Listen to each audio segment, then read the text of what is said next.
Comme l'équipe de ZoneMix.fr, adoptez la football élégance avec Carré Magique. Bonjour et bienvenue sur ZoneMix.fr dans cette deuxième partie donc, du débat sur l'arrivée de Mourinho à Chelsea, le retour de Mourinho à Chelsea. Et on retrouve nos camarades, donc Guillermo Uzquero, notre confrère de Canal+ Espagne à Madrid. Salut Guillermo. Bonjour à nouveau. Toujours ici avec nous en direct de Rome, donc c'est Thierry Cros. Salut Thierry. Salut de nouveau à tous. Et Philippe qui ne m'a pas quitté dans ce studio ici à Londres, toujours présent. À Google, hein, Google. Google. On remercie au passage à nouveau Google Plus de nous permettre d'organiser ce premier hangout depuis le QG assez extraordinaire, je vous promets, de Saint-Charles. Mais ça, c'est incroyable, mais c'est une autre histoire. Donc dans cette deuxième partie, on va se concentrer un peu plus sur les défis qui attendent Mourinho et donc ces challenges à Chelsea sur le jeu qu'il va proposer. Et donc, il arrive dans une équipe qui est complètement différente de celle qu'il a laissée. Et ça, une équipe qui a, cela dit, gagné la Ligue Europa et puis gagné la Ligue des Champions en son absence, mine de rien, une Ligue des Champions après laquelle il avait couru pendant très longtemps quand il était à Chelsea, tombant régulièrement de demi-finale, en particulier contre Liverpool. Il tombe sur une équipe qui était rajeunie, une équipe qui joue dans un schéma tactique qui n'est pas le sien, qui joue en 4-2-3-1, qui a été mis en place par Di Matteo et par Rafa Benitez. Une équipe de joueurs de petits gabarits, Oscar, Mata et Hazard, bien évidemment, les trois créateurs. Une équipe dans laquelle il a encore quelques alliés, bon, Petr Cech, bien évidemment, dans le but, Ashley Cole, arrière-gauche, Frank Lampard en milieu de terrain. Et vous remarquerez, les gars, au passage, que je ne parle pas de John Terry, hein, parce que John Terry, en l'occurrence, est un des joueurs qui a eu beaucoup de soucis à se faire après cette arrivée de Mourinho à Chelsea.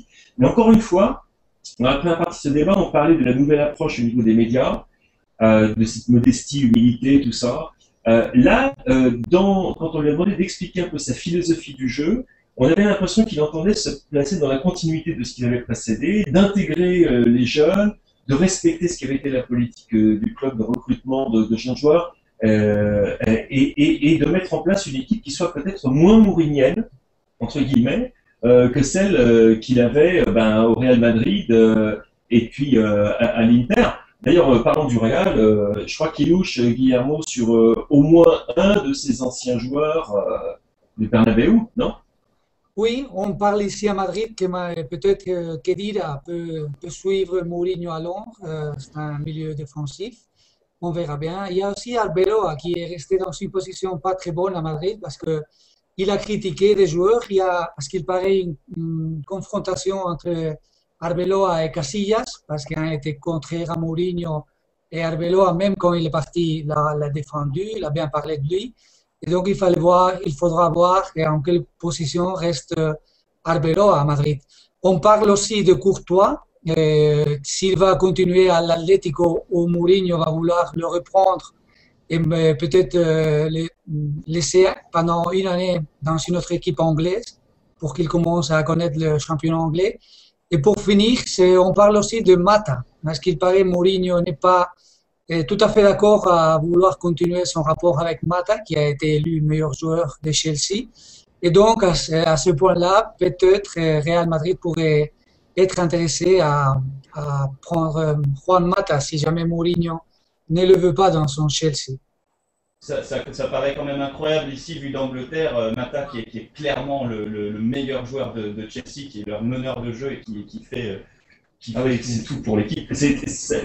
J'avoue, comme toi, Guillermo, j'ai entendu cette rumeur et j'ai été complètement sidéré parce que autant je comprends que peut-être il veut se débarrasser de David Luiz parce qu'il ferait une très belle opération financière. Le Barcelone serait obligé de payer 35 millions d'euros minimum, etc. Et on sait que Mourinho, Abramovich est très clair là-dessus. Il faut respecter le fair play financier. Chelsea est maintenant un club qui a un équilibre financier. On va donc pas commencer à dépenser des millions et des millions et des millions sans en encaisser. Donc, autant David Luiz, à la limite, tu pourrais comprendre, parce que c'est un arrière central que tu peux remplacer, qui est peut-être un petit peu fantasme, autant Juan Mata, c'est de la folie furieuse. Et je pense que s'il faisait une chose pareille, tu aurais des manifestations devant Stamford Bridge, et que même les gens qui, hier, ils avaient des t-shirts avec le football, ma religion, mon Dieu, José Mourinho. Pour donner une idée du fanatisme. C'est incroyable. qu'il vende Juan Mata, parce que moi aussi je suis d'accord qu'il a été le meilleur joueur de Chelsea, pas seulement le dernier round, mais depuis qu'il est arrivé. Et aussi David Luiz, qu'il puisse le vendre à Barcelone, ce serait difficile de comprendre, hein, parce qu'il est quand même le défenseur central de l'équipe brésilienne qui va jouer à la Coupe du Monde. Donc je crois que ce serait aussi critiqué, David Luiz, en partant. Alors Mourinho, il a également été passé pas mal de temps en Italie. Il a de bonnes relations là-bas. Thierry, est-ce qu'il va pouvoir pêcher un peu sur le marché italien? Le grand nom, Simon et Philippe, qui circule, c'est bien sûr celui de Edinson Cavani, l'avant-centre de Naples. Alors vous savez que l'avant-centre uruguayen de Naples a une clause libératoire dans son contrat de 63 millions d'euros. On sait que Aurelio De Laurentiis, le président de Naples, n'est pas une personne qui est susceptible de se faire impressionner. Autant dire que lui a toujours dit vous payez la clause libératoire, vous pouvez prendre le joueur. Je ne suis pas intéressé par des échanges de joueurs, à savoir vous me donnez un peu d'argent, plus d'autres joueurs, etc. Donc ça, c'est la position de base qui reste fondamentale, celle de Laurentiis. Et croyez-moi, les amis, il est capable de tenir jusqu'au bout parce que c'est un type solide, c'est un entrepreneur sérieux et il sait exactement ce qu'il veut. Maintenant, sachant aussi, on sait aussi que Rafa Benitez est le nouvel entraîneur de Naples et que lors de discussions avec son nouvel entraîneur, Aurelio De Laurentiis a compris que certains joueurs pouvaient intéresser Benitez. Le nom qui revient le plus souvent désormais est celui de Fernando Torres. Le principe que Chelsea puisse acquérir Cavani et le payer en cash plus Fernando Torres serait accepté, serait validé par Benitez, qui aurait réussi à convaincre Aurelio De Laurentiis de faire ce type d'opération. Le problème maintenant est la cotation économique de Torres, parce que d'après les informations que l'on a, aujourd'hui, le Chelsea fera une proposition un petit peu inférieure à 30 millions d'euros, 28 millions d'euros, plus Torres. Ça veut dire que Chelsea estimerait la valeur de Torres supérieure à la valeur de Cavani. Autant vous dire que c'est quelque chose qui est totalement impossible. Si toutefois Chelsea acceptait un deal du genre 38-40 millions d'euros plus Fernando Torres, à ce moment-là, je pense qu'effectivement, l'opération pourrait se faire. Cavani, de son côté, qui est en Amérique du Sud actuellement avec son équipe nationale, avec l'Uruguay, a lui pas caché que l'idée de pouvoir travailler avec le Mourinho l'intéresserait énormément. Donc je pense que c'est une piste très très sérieuse à suivre du côté de Chelsea. C'est un gros chantier hein, qu'il attend Mourinho sur le front d'attaque.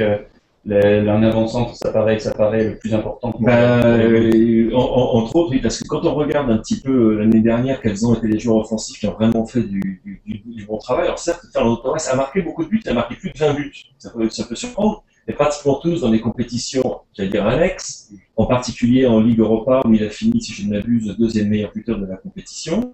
Mais sinon, Dembaba, dont on attendait énormément, il a marqué quelques buts spectaculaires.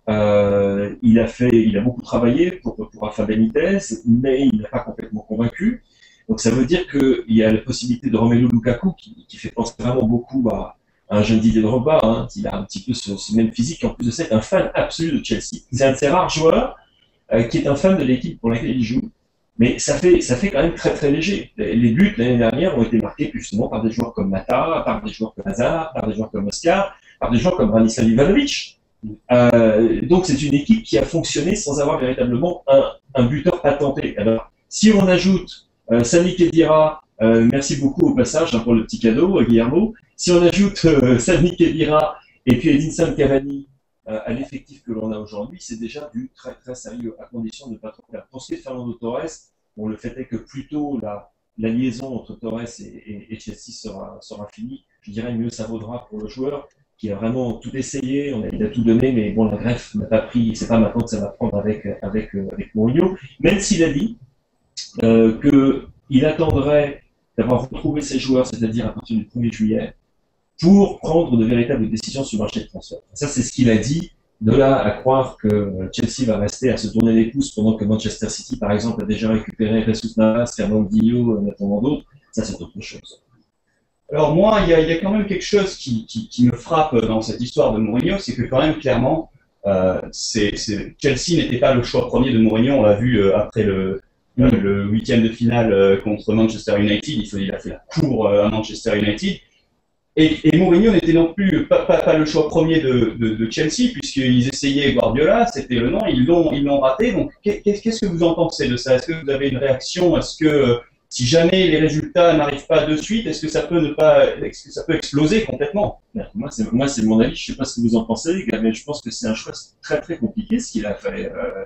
Il y a des exemples d'entraîneurs qui reviennent sur les lieux de leur crime, entre guillemets, pour qui ça fonctionne très bien. Toi, Thierry, t'en as beaucoup en Italie qu'on fait ça. Hein. T'as Capello, Lippi, Sacchi, Rocco, t'en as des tonnes qui ont fait ça. Généralement, ça fait... En Italie, on est très très surpris de ce choix de Mourinho et on se dit que ça va être effectivement très compliqué. Beaucoup de curiosité parce que ça peut très bien se passer, mais c'est vrai que c'est tellement différent du personnage Mourinho de revenir dans un club. Même s'il y avait toujours, on avait dit à une époque qu'il pourrait éventuellement revenir à l'Inter. Il y avait eu d'ailleurs des messages d'amour entre Mourinho et l'Inter. Mais enfin bon, ça paraît tellement surprenant. Mourinho, un type qui arrive quelque part, il tire le maximum de son effectif. Politique de la terre brûlée, il s'en va et derrière c'est le chaos le plus absolu. Donc revenir dans un club, c'est un petit peu, c'est très très surprenant. Il va falloir attendre de voir ce qui va se passer, mais c'est quand même très très surprenant. Et ici en Italie, on est quand même très surpris de voir Mourinho revenir dans un club. Ben, effectivement, ça va dépendre des résultats parce qu'à Madrid, il a été pris comme entraîneur pour battre le Barcelone. Le président, il a tout supporté et il a mis, comme vous savez, le doigt dans l'œil de Villanova. Il a détruit l'image du Real, je pense. Et le président l'a tenu pour 3 ans. Pour essayer de remporter la Coupe d'Europe et surtout pour battre le Barcelone. Donc je crois qu'à Chelsea, il va être plus calmé parce qu'à Madrid, la presse aussi l'a massacré, sincèrement. Et surtout, ça va dépendre de la patience d'Abramovich en base au résultat. S'il commence à gagner, s'il remporte le titre en Angleterre la première saison, je pense qu'ils vont avoir de la patience. Il a quand même un avantage pour ce retour. C'est qu'il va tomber dans un championnat d'Angleterre qui est en pleine transition. Il arrive dans un championnat d'Angleterre, il n'y a plus de Sir Alex Ferguson. David Moyes va faire un travail également de reconstruction à Manchester United.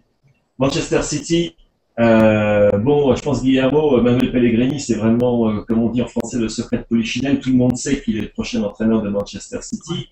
Je pense qu'on aura l'occasion d'en reparler ensemble sur ZoneX.fr, que tu nous en dises peut-être plus sur cet entraîneur chilien qui a une très très grosse cote, mais c'est encore un club en transition. Arsenal, tout le monde se pose encore la question, est-ce qu'ils vont enfin dépenser leur argent? Tottenham, est-ce qu'ils vont pouvoir conserver Gareth Bale, etc., etc., etc. Donc il arrive dans un championnat en complète transition. Et en fait, dans l'une des rares équipes, où même s'il y a un nouvel entraîneur, il y a une certaine continuité, dirons-nous. Lui, au moins, va incarner une certaine continuité, une certaine stabilité. C'est quand même un comble quand on pense à José Mourinho et utiliser le mot de stabilité.